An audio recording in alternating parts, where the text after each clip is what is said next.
নবদ্বীপচন্দ্র গৌর সুন্দর আজ সুরধ্বনি গঙ্গার তীরে হরিনাম যজ্ঞ করবেন বলে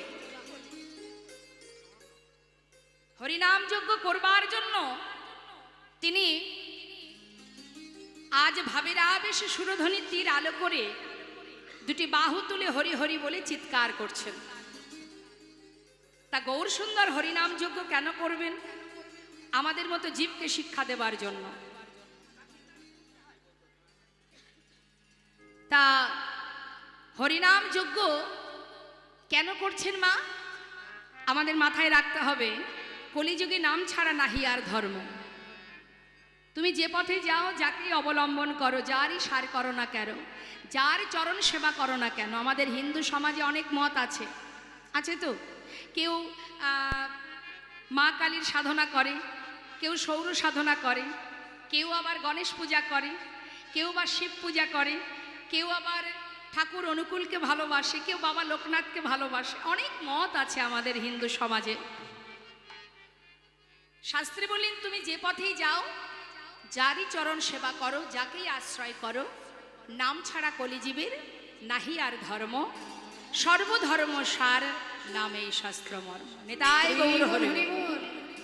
তাহলে আমাদের জীবনের সার, আমাদের জীবনের উদ্ধার, আমাদের জীবনের মুক্তির পথ একমাত্র হরিনামামৃত সুধা।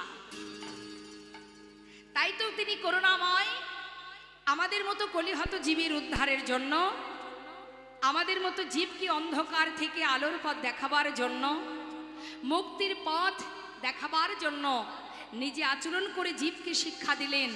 রে জীব, যদি তুই উদ্ধার হতে চাস, যদি মুক্তি লাভ করতে চাস, তাহলে হরিনামকে সার কর। শাস্ত্রে বৈষ্ণব মহাজন বললেন, জগৎ মাঝে যত রকমের ধর্মীয় কর্ম আছে, রিপিটটা দেবেন না, রিভাবটা দেবেন। যত রকমের ধর্মীয় সেবা আছে মা, মনে করুন, শাস্ত্রে বলছে, এটা আমার কথা নয়, দান ব্রত তপ তীর্থ ক্ষেত্রাদি নাঞ্ছা যায় স্থিতা শক্তয় দেব মহাতাং সর্বপাপ হর শোভা রাজস্ব অশ্বমেধানাং জ্ঞান আধ্যাত্ম বস্তু ন আকৃষ্য হরিনাম স্থপিত শেষ নামেশ। কৃষ্ণ কথা যদি মন দিয়ে শ্রবণ করা যায়, এর মতো সুখ, এর মতো শান্তি, এর মতো আনন্দ আর কোথাও পাওয়া যায় না। তবে মনটাকে স্থির করতে হবে। আমরা যেমন মন দিয়ে সিরিয়াল দেখি না, টিভিতে সিরিয়াল হয় তো, এদিকে হয় না? দেখেন সিরিয়াল আপনারা? নিতাই গৌর হরি। তা সিরিয়াল দেখলে যেমন মনোযোগ সহকারে দেখি, কিসের থেকে কি হলো, কিভাবে কি হলো, সব কিছু আমরা মন দিয়ে দেখি তো। না দেখলে ভালো লাগে না। আবার যদি পরের দিন না দেখি, তাহলে বিষয়টা পুরোপুরি বোঝা যায় না কিভাবে কি হচ্ছে। মাঝখানে দুদিন যদি গ্যাপ হয়ে যায়, মনে বড় আফসোস হয়, কি যে মাঝখানে হয়ে গেল, মনে বুঝতে পারলাম না। ঠিক তদ্রূপ লীলা যখন মনোযোগ সহকারে শ্রবণ করব, তখন যদি আমাদের মনটা এদিক ওদিকে মাঝে সাঝে ঘুরে যায়, তাহলে কিন্তু আমাদের বিষয়টা পুরোপুরি জানা হবে না। এটাও একটা গল্পের মতো করে আপনারা শ্রবণ করুন, মন দিয়ে শ্রবণ করুন, দেখবেন এর মধ্যে কত কিছু পাওয়া হবে। যা কিছু পেলে আমাদের নিজেদের চেতনা হবে, চৈতন্য হবে, জ্ঞানের আলো প্রকাশ হবে। তা শাস্ত্রে বললেন, দান ব্রত তপতীর্থ। দান করলে একটা পুণ্য অর্জন হয়, হয়তো ব্রত করলে পুণ্য অর্জন হয়। আপনি বাড়িতে যজ্ঞ দিচ্ছেন, ভগবানের সেবা দিচ্ছেন, ভক্ত সেবা দিচ্ছেন, তাতেও একটা পুণ্য অর্জন হচ্ছে আপনার। আপনি যদি দান ধ্যান করেন, ব্রত করেন, যাগযজ্ঞ করেন, শক্তি সাধনা করেন, আরাধনা করেন, উপোস করেন, যা কিছু করুন না কেন, তীর্থধামে যান, অশ্বমের যজ্ঞ, নরমের যজ্ঞ, ছাগমের যজ্ঞ, যজ্ঞ করেন, যেটাই করেন না কেন, প্রত্যেকটা জিনিসের আলাদা আলাদা পুণ্য হয়, তাই তো? মানে কি, আপনি ধর্মীয় কাজ করা মানে আপনি ভালো কাজ করলেন, তার বিনিময়ে কি হলো না, ভগবান আপনাকে কৃপা করলেন। আপনি ভালো কাজ করা মানেই আপনার পুণ্য অর্জন হলো, তাই তো? শাস্ত্রী মহাজন বললেন, প্রত্যেকটা জিনিস যদি করা হয়, তাতে আলাদা আলাদা পুণ্য ফল পাওয়া যায়।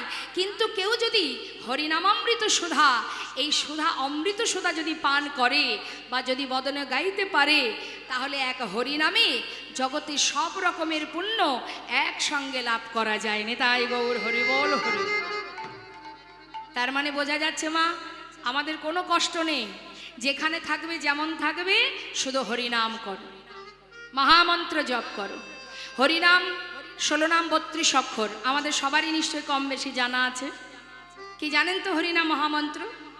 শাস্ত্রে বললেন যদি কেউ হরিনাম গায় তারও যেমন উপকার, আবার হরিনাম যদি কেউ শ্রবণ করে তারও উপকার। যেভাবেই হরিনাম করো না কেন, হরিনাম শুনলেও মঙ্গল, হরিনাম গাইলেও মঙ্গল। আবার যদি কেউ কাউকে গালি দিতেও মুখে হরিনাম করে, কৃষ্ণ নাম করে, দেয় না মা? সাধুদের দেখলে দেখবেন বর্তমানে অনেক ছেলে মেয়েরা আছে, সবার কথা বলবো না, অনেক ছেলে মেয়েরা আছে, জানি না তারা কিভাবে মানুষ হয়েছে। সাধুদের দেখলে তারা কি বলে? জয় নিতাই, হরে কৃষ্ণ, হরে কৃষ্ণ। মনে করুন জীবনে কোনোদিন বলে না, সাধুকে দেখে ব্যঙ্গ করার জন্য মুখে বলে ফেললো। বৈষ্ণব বললেন হেলায় বা শ্রদ্ধায় যদি কেউ নাম লয় সেই নাম হয় তার, শাস্ত্রে মহাজন বললেন হেলায় বা শ্রদ্ধায় যে বা নাম লয় ক্রমে ক্রমে কৃষ্ণ ভক্তির হয় উপচার। জয় গৌর হরি বল, হরি বল। তুমি গালি দিলেও মঙ্গল, তিরস্কার করলেও মঙ্গল। কি মহিমা দেখুন হরিনামের। কাউকে ব্যঙ্গ করবে তাতেও মঙ্গল। কেন মঙ্গল? সব কিছুতে একটা ক্রিয়া থাকে না মা, সব কিছুর ক্রিয়া আছে। আপনি ভালো কাজ করবেন তারও ক্রিয়া আছে, খারাপ কাজ করবেন তারও ক্রিয়া আছে। তা প্রত্যেকটা জিনিসের ক্রিয়া থাকে। ভাববেন না যে কোনো কিছুর ক্রিয়া নেই। অনেকে দেখবেন বলে না দেখে না জেনে বিষ পান করলে বিষ হজম হয়ে যায়। বা কেউ যদি ভুল করে অনেকে বলে যাজ্ঞে না জেনে করেছে, এতে কোনো অপরাধ হবে না। কথাটা কি ঠিক? কি মনে হয় আপনাদের? না জেনে বৃন্দাবনের সখারা কালিদহের বিষ জল পান করেছিল, বিষের ক্রিয়া দেখা দিয়েছিল কেন? সে তো ক্ষমা করতে পারতো। যা বাবা, দেখে শুনে পান করেনি তো, সে তো জানতো না যে এতে বিষ আছে, পান করেছে, যা ওকে ছেড়ে দে। বিষের ক্রিয়া দেখা দেওয়া তো উচিত হয়নি। জেনে শুনে করলেও যেমন অপরাধ হয়, না জেনে করলেও অপরাধ হয়। অপরাধ অপরাধ, তুমি যেভাবেই করো না কেন, জেনেই করো আর না জেনেই করো। না জেনে কেউ কারেন্টে হাত দিলে দেখতে পাচ্ছেন, খবরে পেপারে দেখেন তো, কারেন্টে হাত দিয়েছে বা বেকায়দা হাত কারেন্টে পড়ে গেছে, শর্ট খেয়ে মারা গেছে। কেন? ছেড়ে দিতে পারতো কারেন্ট। না জেনে করেছে, ক্ষমা করে দাও। কত সহজ নয় মা। যেভাবেই তুমি যে কর্ম করো না কেন তার ক্রিয়া হবেই হবে। আজকে গালি দেবে, কাল গালি দেবে। মহাজনের স্বভাব কি? বৈষ্ণবের স্বভাব হলো মহন্তের স্বভাব হয় তারিতে পামর, নিজ কার্য নয় তবু জান পর ঘর। বৈষ্ণব কি বলেন? তুমি আমাকে দেখে গালি দিলে, আবার বলো। আমি যতবার তোমার সামনে দিয়ে যাব তুমি ততবার গালি দাও। এইভাবে তুমি মুখে বলতে বলতে এমন একটা দিন তোমার আসবে, আমি তোমায় আশীর্বাদ করলাম, একদিন না একদিনে তুমি কৃষ্ণ চরণের দাস হয়ে যাবে। তাই গৌর হরি বল। তাই মা, নামের অনেক মহিমা, অনেক মহিমা। সাধু সঙ্গ করো, ভক্ত সঙ্গ করো, চরণধূলি অঙ্গে মাখো, হরিনামামৃত আস্বাদন করো। তাই ভাবের আবেশে গৌর সুন্দর জীবের হাতে ধরে পায়ে ধরে ধোলায় গড়াগড়ি দিয়ে অলিতে গলিতে সর্বত্রে হরিনাম দিয়েছেন।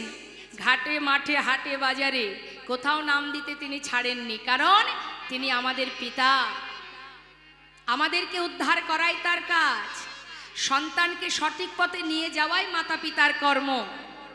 ছেলে মেয়ে যতই ভুল করুক না কেন, মা বাবা কিন্তু হাল ছাড়ে না, সন্তানকে সঠিক পথে আনার চেষ্টা চালিয়ে যায়।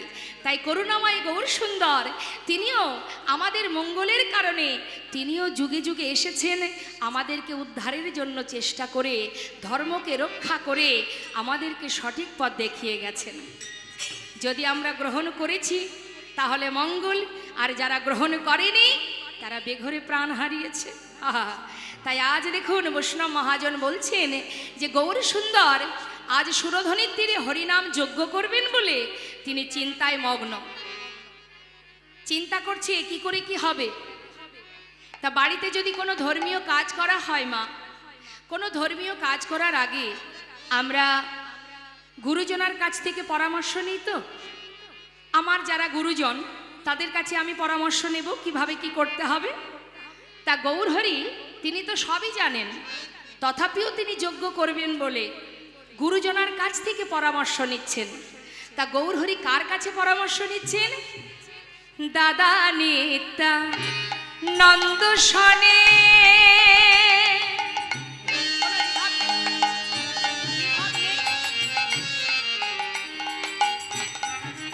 দেখো বিচার করিয়া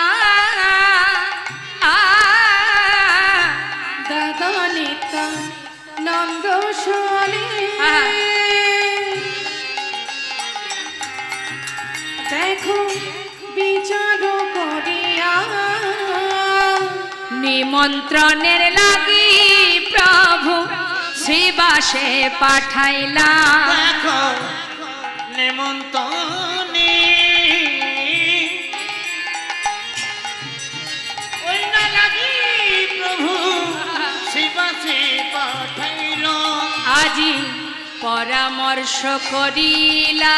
আজি পরামর্শ করিলাম। দেখো পরামর্শ করিলা। দেখো পরামর্শ করি ও দাদা কি করিতে হবে দাদা পরামর্শ করিলা। কি করিতে হবে দাদা পরামর্শ করিলাম। আজি নিমন্ত্রণের লাগি প্রভু শিবাসে পাঠাইল। দেখো নিমন্ত্রণের লাগে প্রভু শিবাসে পাঠাইলাম। দাদা তুমি বলে দাও কি করতে হবে আমায়। তুমি যা যা বলবে আমি তাই করতে রাজি। ঠিক আছে, এইভাবে রাখুন। আপ ডাউনও করতে হবে না, আর কিচ্ছু করতে হবে না। আপনি এবার বিশ্রাম নেন। তাই এবার কি হয়েছে মা? নিতাই চাঁদ বলছে, নিমাই হরিনাম যজ্ঞ করতে গেলে সবার আগে নবদ্বীপের সমস্ত সাধু গুরু বৈষ্ণবকে নিমন্ত্রণ করতে হবে। নিতাই গৌর হরি বল। কথাটা মন দেবেন মা। সাধু গুরু বৈষ্ণব ছাড়া কখনো যজ্ঞ সম্পূর্ণ হবে না। তাই সাধু গুরু বৈষ্ণবকে নিমন্ত্রণ করবে, কাউকে বাদ দেবে না। আরো বলি শোনো, নিমন্ত্রণ করতে হবে, নিমন্ত্রণের দায়িত্ব দিতে হবে শ্রীবাসের হাতে। শ্রীবাস পণ্ডিতকে মা জানেন? হরে কৃষ্ণ। আমার শ্রীবাস পণ্ডিতকে দাপর যুগে, ত্রেতা যুগে শ্রীবাস পণ্ডিত কে ছিলেন? শ্রীবাস পণ্ডিত হচ্ছে, কে বলতে পারবে? শ্রীবাস পণ্ডিতকে চেনেন না?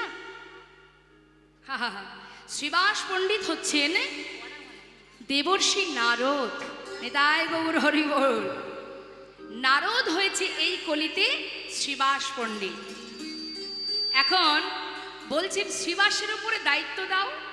নবদ্বীপের সমস্ত অলি গলি শ্রীবাস চেনে। শ্রীবাসের উপরে দায়িত্ব দিয়েছে নিমন্ত্রণের দায়িত্ব।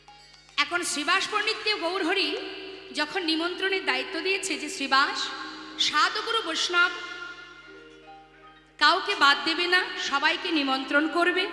তবে নিমন্ত্রণের একটা নিয়ম আছে। মায়েরা জানেন নিমন্ত্রণ কিভাবে করেন আপনারা?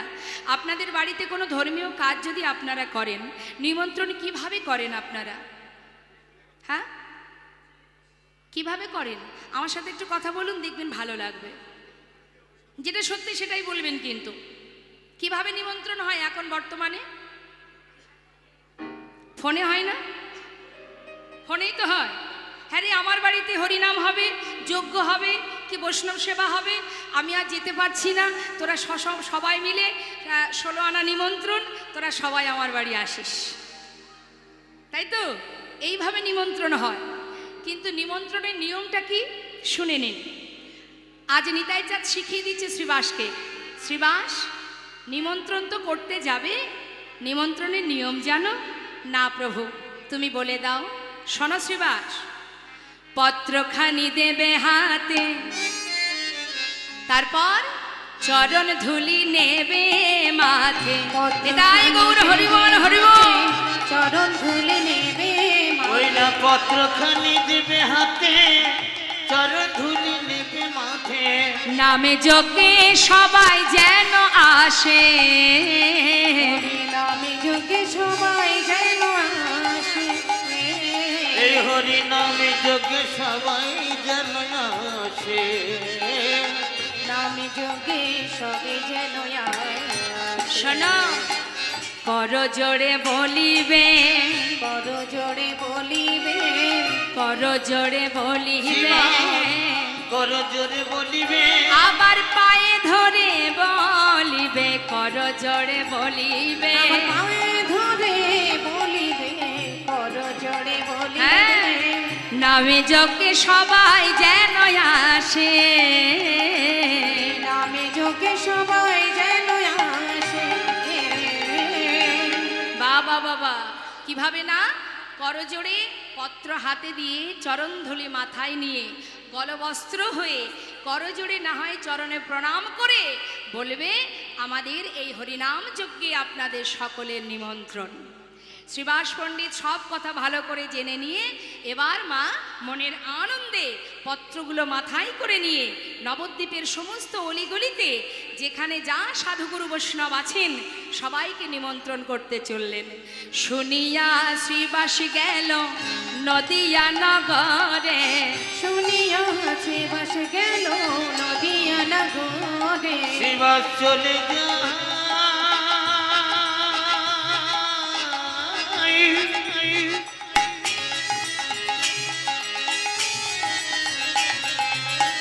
ওই দেখো নদিয়ার পথে পথে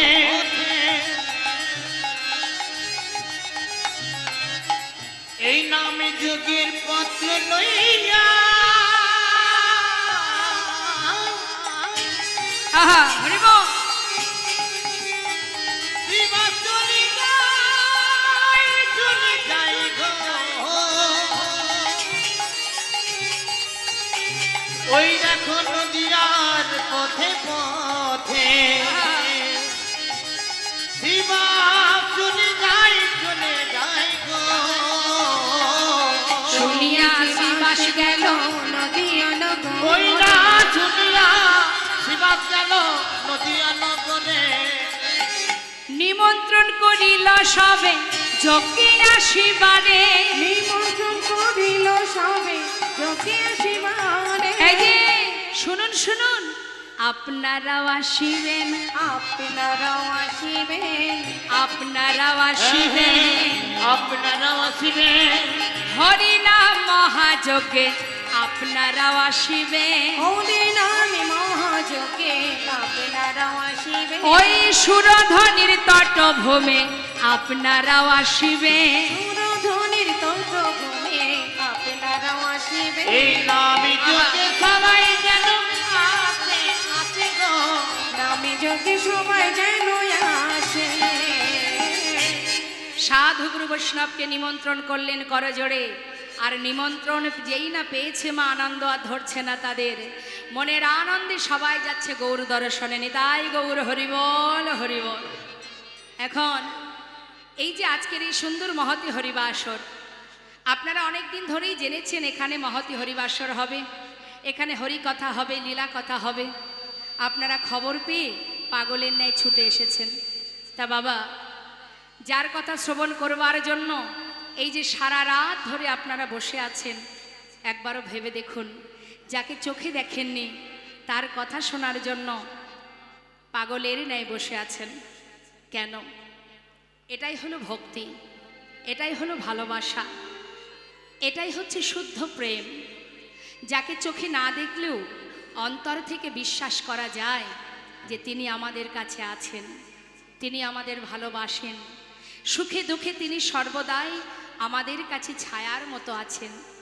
বিশ্বাস আছে, ভালোবাসা আছে, তাই তো আজ আপনারা এখানে বসে আছেন। আমাকে দেখার জন্য তো আর এত রাত ধরে বসে নেই, এমন কোনো রূপসী সুন্দরী রমণী আমি নই যে আমাকে দেখার জন্য রাত্রি 2টো পর্যন্ত বসে থাকবেন। তাহলে আপনারা এখানে বসে আছেন কেন? একমাত্র আপনাদেরকে বসিয়ে রেখেছে কৃষ্ণ কথা, হরি কথা। নিতাই গৌর হরিবল হরিবল। এতটাই আকর্ষণ, এতটা ক্রিয়া, নামের এত মহিমা যে আপনারা ঘন্টার পর ঘন্টা বসে আছেন, কখন যে সময়টা চলে যাচ্ছে সেদিকে লক্ষ্য নেই। তাহলে মা, যার কথা শোনার জন্য আপনারা উদ্গ্রীব, যার কথা শোনার জন্য পাগল, সাক্ষাৎ যদি তাকে একবার চোখের সামনে দেখা যায়, যদি কোনো জীব একবার সেই ভাগ্যবান ভাগ্যবতী যদি করুণাময় গৌরহরিকে চোখে কেউ একবার দেখতে পায়? বলুন দেখি, সে কি আর ঘরে ফিরতে পারবে? এছাড় পৃথিবীতে মর্তধামে মায়ার সংসারে তার কি আর মন বসবে? বসবে না। আজ নদিয়াবাসী গৌরহরিকে এত ভালোবাসে, তারা যখনই খবর পেয়েছে সুরধ্বনির তীর আলো করে গৌরহরি হরিনামে যজ্ঞ করবেন, খবর পাওয়া মাত্রই যে যে অবস্থায় ছিল সবাই ছুটতে ছুটতে যাচ্ছে সুরধ্বনির তীরে, কিন্তু খালি হাতে কেউ যাচ্ছে না মা। সবার হাতে ভগবানের সেবার সামর্থ্য অনুযায়ী কিছু না কিছু সাথে করে নিয়ে যাচ্ছে। শাস্ত্রে আছে কোনো কোনো জায়গা আছে বাবা যেখানে খালি হাতে কখনো যেতে নেই। যেমন মনে করুন আপনি যদি গুরু দর্শনে যান তাহলে কিন্তু খালি হাতে যেতে নেই, আপনার ক্ষমতা অনুযায়ী কিছু না কিছু আপনি নিয়ে যাবেন। যদি ভগবত দর্শনে যান, যদি কখনো হরিবাসরে যান, খালি হাতে যেতে নেই, আপনার ক্ষমতা অনুযায়ী কিছু নিয়ে যাবেন। আবার দেখবেন আমাদের সমাজে যেমন যখন অন্নপ্রাশন হয়, বাচ্চাদের অন্ন মুখে দেওয়া হয়, তখনও দেখবেন যাদেরকে নিমন্ত্রিত করা হয় কেউ কি খালি হাতে যায়? যায় না। এই রকম কিছু কিছু জায়গা আছে যেখানে খালি হাতে যেতে নেই, কিছু না কিছু নিয়ে যেতে হয়। তা আজ সমস্ত নদিয়াবাসী সবাই মিলে যাচ্ছে সুরধ্বনির তীরে গৌরহরি হরিনাম যজ্ঞ করবেন বলে মনের আনন্দে যাচ্ছে সবাই হরিনাম মহামন্ত্র জপ করতে করতে। তা আমরাও সবাই মিলে লীলার সাথে সাথে যাচ্ছি, যখন আমরাও তো যাচ্ছি লীলা শ্রবণ করতে করতে, আমরাও তো সাথে সাথে যাচ্ছি, তাহলে একবার আমরাও তো হরিনাম করতে পারি। আপনারা ভক্ত, পরম বৈষ্ণব আপনারা, তাই এই সুন্দর সাধুর বাজারে সাধুসঙ্গ করতে করতে একবার যদি আমরা হরিনাম করতে পারি, আজকের দিনে যে কর্মটুকু আপনি করবেন চিত্রগুপ্তের খাতায় কিন্তু লেখা হবে মা। একবার গিয়ে বিচার সভায় যখন বিচার হবে, বলতে তো পারবো অমুক স্থানে সাধুর বাজারে বসে দুহাত তুলে আমরা সবাই আত্মনাদ করে প্রাণ ভরে আকুল প্রাণে তোমার মধুমাকা হরিনাম বদনে গেয়েছিলাম, বলতে তো পারবো। আসুন সেই পরপারের কথা চিন্তা করে, সেই করুণাময় গোবিন্দের কথা ভেবে তার চরণে যাতে ঠাঁই পায় সেই ভাবনা নিয়ে আমরা সবাই মিলে একবার হরিনাম জপ করব। আমি গাইব, শুনুন, তারপরে আপনারা গাইবেন। হাত তুলুন সবাই, প্রত্যেকে তুলবেন। সবাই তুলেছেন তো? বাহ। এবার আমি নাম করব, আমি যেই নাম শেষ হবে আমার, আপনারা হরিনাম গাইবেন, উচ্চস্বরে গাইবেন, স্বতঃস্ফূর্তভাবে গাইবেন, কৃপণতা জড়তা অলস যেন না থাকে হরিনামে। সবাই তুলুন হাত, সবাই তুলবেন। বাহ। হরে কৃষ্ণ, আছি তো? হরে কৃষ্ণ কৃষ্ণ কৃষ্ণ হরে হরে, হরে রাম রাম রাম হরে হরে, হরে কৃষ্ণ। জোরে বাবা, হরিবল হরিবল বাবা।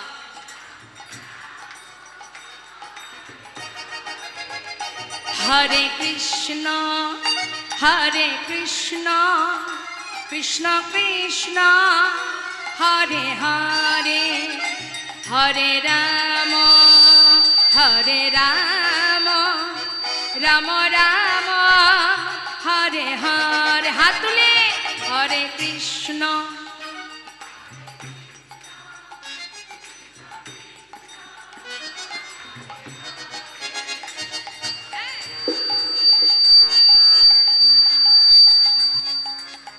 হরিব। হরে কৃষ্ণ কৃষ্ণ কৃষ্ণ হরে হরে, হরে রাম রাম রাম হরে হরে, হরে কৃষ্ণ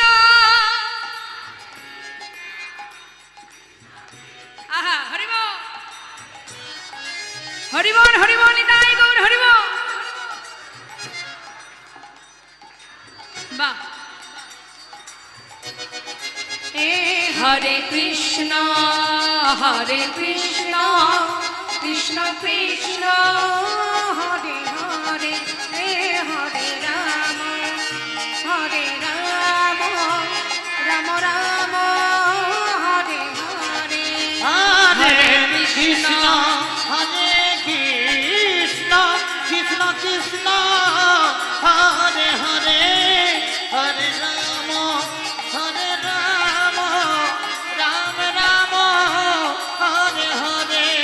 হরে কৃষ্ণ নিতাই গৌর হরিবল গৌর হরিবল হরি হরি। হরে হরে রাম রাম রাম হরে হরে। হরে কৃষ্ণ কৃষ্ণ কৃষ্ণ হরে হরে হরে রাম রাম রাম। হরে হরে। হরিনাম মহামন্ত্র রাধে শ্যাম রাধে রাধে। হরিনাম মহামন্ত্র আমাদের জীবনের শ্রেষ্ঠ মন্ত্র। জগতে যত রকমের দেবদেবীর পূজায় শ্লোক আমরা স্তব করি সেগুলোকে বলা হয় মন্ত্র, আর হরিনামকে বলা হয় মহামন্ত্র। তাই যদি জীব মহামন্ত্র জপ করে তাহলে সমস্ত রকমের মন্ত্র জপ তাতে হয়ে যায়। তাই আজ সমস্ত নদিয়াবাসী সাধু গুরু বৈষ্ণব তারা গৌরহরির সেই হরিনাম যজ্ঞের নিমন্ত্রণ পত্র পেয়ে মনের আনন্দে যাচ্ছে। মহাজন বললেন দেখো যাচ্ছে সবাই, শুনিয়া সবাই মিলে যাচ্ছে। নিমন্ত্রণের পত্র পাইয়া আনন্দিত মন, নিমন্ত্রণের পত্র পাইয়া আনন্দিত মন। আজ সুরধনির তীরে আসি দিল দর্শন। ওই না সুরধনির তীরে আসি দিল দর্শন। আজ সুরধনির তীরে আসি দিল দর্শন। সুরধনির তীরে আসি দিল দর্শন। আনন্দ ধরে না আনন্দ ধরে না তাদের আনন্দ ধরে না।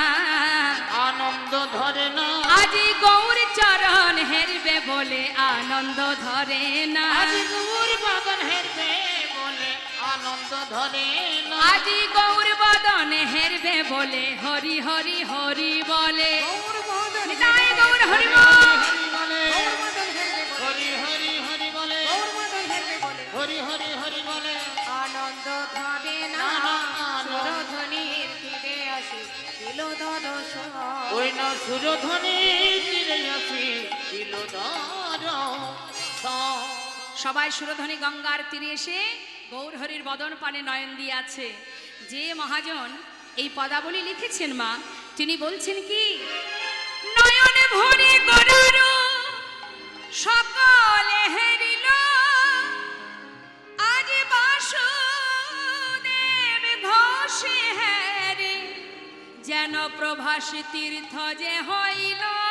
বাসুদেব ঘোষ হেরি যেন প্রভাসিত যে হইল।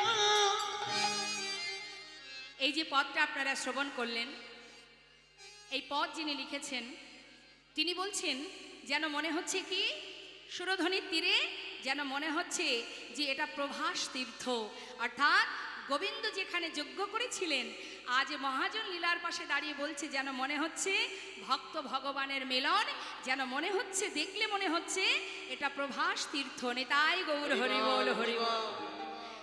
এত সময় আমরা পদের মধ্যম দিয়ে গৌরচন্দ্রিকা শ্রবণ করলাম, চলে যাব আমরা লীলা কথায়। তা শুন, আমরা লীলা শ্রবণে বৃন্দাবনে যাব। বৃন্দাবনের সরকারকে রাধে রাধে। তা চলুন আমরা সবাই মিলে বৃন্দাবনে রাজা রাধা নাম গাইব। গাইতে গাইতে আমরা লীলায় প্রবেশ করব। জয় রাধে শ্যাম রাধে রাধে। রাধে হ্যাঁ, বৃন্দাবন ধাম আচ্ছা अपा जपे जा राधे राधे।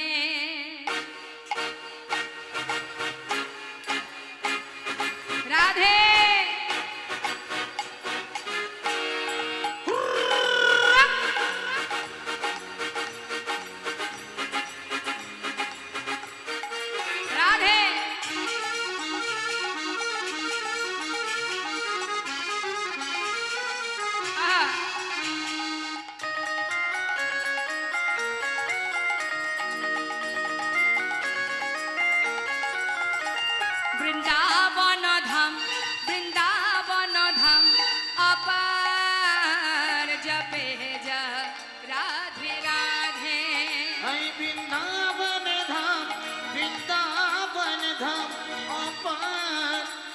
জপে যা রাধে রাধে जपे जा राधे राधे भजे जा राधे राधे जपे जा রাধে রাধে ভজে যা রাধে রাধে राधे अली बेली अच्छा। राधे अली बेली सरकार जपे जा राधे राधे राधे अलबेली राधे अलबेली सरकार जपे जा राधे राधे राधा रानी की জয় वृंदावन धाम की জয়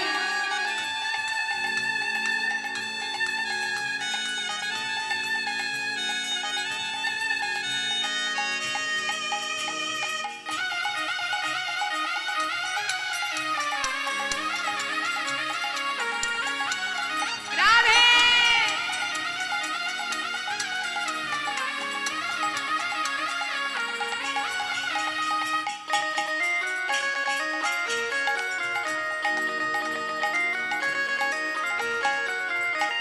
जो राधा राधा गावे व प्रेम पदर्था पावे जो राधा राधा প্রেমে পদার্থ পায় वो कहे जाए अच्छा वो कहे जाए बेड़ा पार ओ जपे जा राधे राधे बक हो जाए बक हो जाए मेरा पाना जपे जा राधे राधे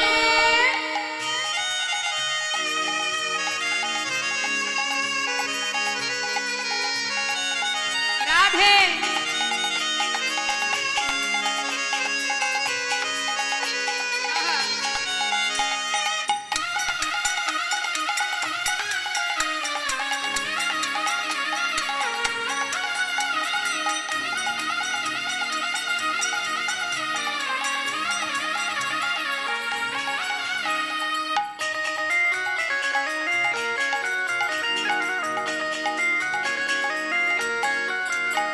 जो राधा नामी नहात रसराज बेचारा रत जो राधा নামি না হতো রসরাজ বিচার রত नहीं होत अच्छा नहीं होत कृष्ण अवतार ओ जपे जा राधे राधे नहीं हो तू ओ नहीं हो तू नहीं हो तू कृष्ण अवतार जपे जा राधे राधे वृंदावन धाम अपार जपे जा राधे राधे भजे जा राधे राधे जपे जा राधे राधे ভজে যা রাধে রাধে बोलिए राधा रानी की वृंदावन धाम की बाकी बिहारी लाल की राधे राधे समझा राधे राधे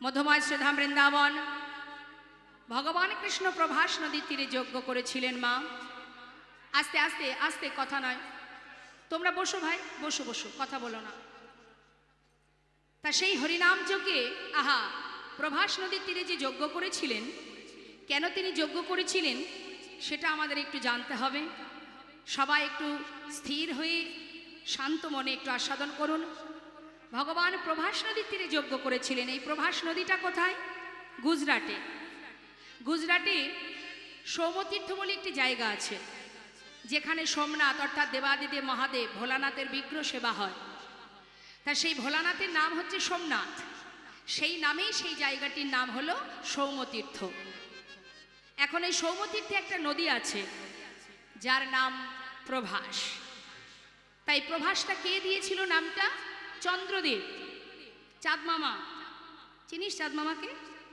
হ্যাঁ আকাশে যে চাঁদ মামাকে দেখতে পাস ওই চাঁদ মামাই নামটা দিয়েছিল তা কিভাবে দিল মা শুনুন একটু চন্দ্রদেবের 27টি স্ত্রী 27 জন স্ত্রী থাকা পরেও তিনি গুরুপত্নীর প্রতি আকৃষ্ট হন, দৃষ্টি দেন।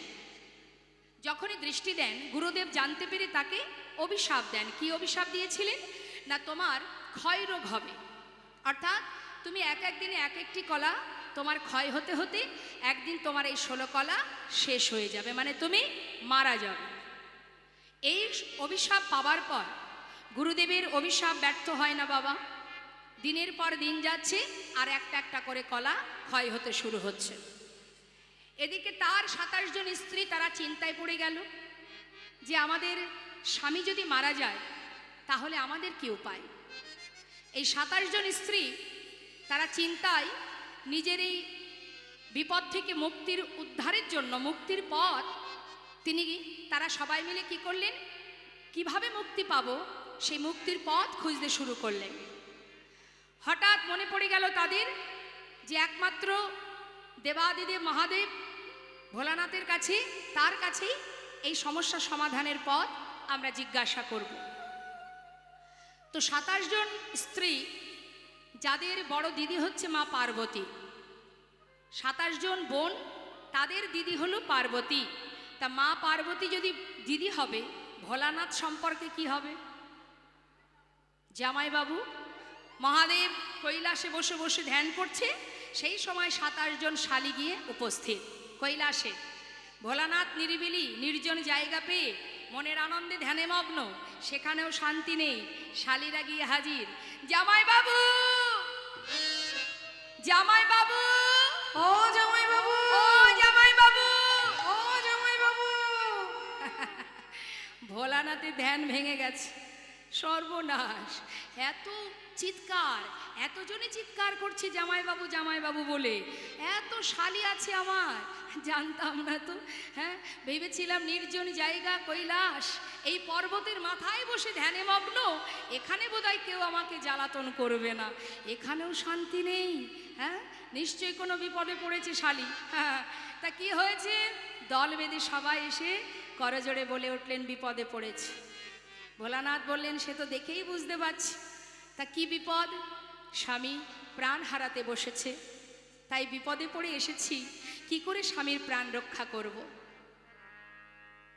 আচ্ছা, তাই এটাই সমস্যা। তা যতই হোক সম্পর্কে শালির বিপদ তো উদ্ধার করতেই হবে আমাকে, শালি বলে কথা। তা তোমার স্বামীর যদি একটা কলাও বেঁচে থাকে, আমার মাথায় যে গঙ্গা আছে জটার মধ্যে, ওই গঙ্গার ভিতরে রেখে যাও। আর যার কারণে তোমার স্বামী প্রাণ হারাতে বসেছে, তার কাছে তোমরা সবাই গিয়ে তার চরণ ধরে কাঁদতে থাকো, দেখো কোনো মুক্তির পথ খুঁজে পাও কিনা। সঙ্গে সঙ্গে তার স্বামীর একটা কলা বেঁচে ছিল, তাড়াতাড়ি করে সেই কলাটি ভোলানাথের জটার মধ্যে রেখে দিল। দিয়ে ওই 27 জন স্ত্রী তারা সবাই চলে গেল সেই গুরুদেব, গুরু বৃহস্পতির কাছে। এখন গুরুদেবের কাছে গিয়ে যখন চরণ ধরে কাঁদছে মা, গুরুদেবের কাছে গিয়ে বলছে, গুরুদেব বলছে, দেখো তোমরা এসেছো আমার কাছে, তোমাদের তো কোনো অপরাধ নয়।